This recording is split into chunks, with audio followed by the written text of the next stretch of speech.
আজকে শেয়ার করব একটা সহজ রেসিপি যেটা কিন্তু ব্রেকফাস্ট বা টিফিনের জন্য একদমই পারফেক্ট। মাত্র কয়েকটা উপকরণ থাকলে কিন্তু এই রেসিপিটা খুব সহজেই বাড়িতে তৈরি হয়ে যাবে। তো সবার প্রথমে এখানে আমি একটা মিক্সিং বোলের মধ্যে নিয়ে নেব বেশ কিছু সবজি। আমি এখানে আমার পছন্দ মতো সবজি নিয়েছি, একদম ছোট মিহি করে কুচিয়ে নিয়েছি। এখানে নিয়েছি পেঁয়াজ, একটু ক্যাপসিকাম, টমেটো, কাঁচা লঙ্কা আর বেশ খানিকটা গাজর। সবজিটা এক্কেবারেই অপশনাল, নিজেদের পছন্দ মতো যা খুশি নেওয়া যেতে পারে, একদম ফাইনলি চপ করে।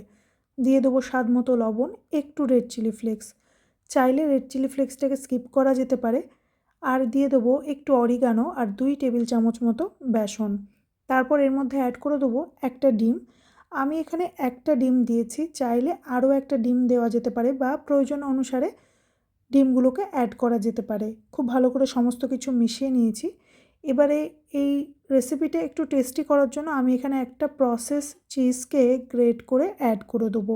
তারপর সমস্ত কিছুকে খুব ভালো করে মিশিয়ে নেব। এখানে আমার ব্যাটারটা না একটু থিক হয়েছে, মানে আমার আর প্রয়োজন নেই, তাই আমি ব্যাটারটাকে আর পাতলা করিনি।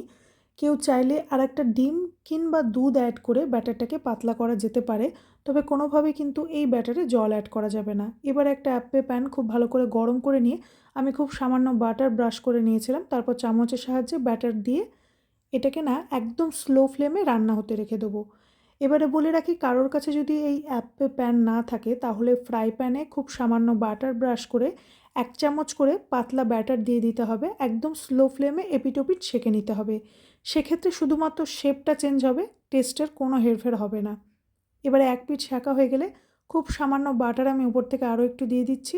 তারপর আরেকটা পিঠ উল্টো করে দিয়ে আবারও একটু লো ফ্লেমে বেশ কিছুক্ষণ রান্না করে নিলেই কিন্তু এই রেসিপিটা তৈরি হয়ে যাবে। ভীষণ টেস্টি হয় খেতে। চাইলে কেচাপ বা অন্য কোনো চাটনির সাথে এটাকে সার্ভ করা যেতে পারে। এগুলো শুধু মুখে খেতেও কিন্তু জাস্ট দারুণ লাগে।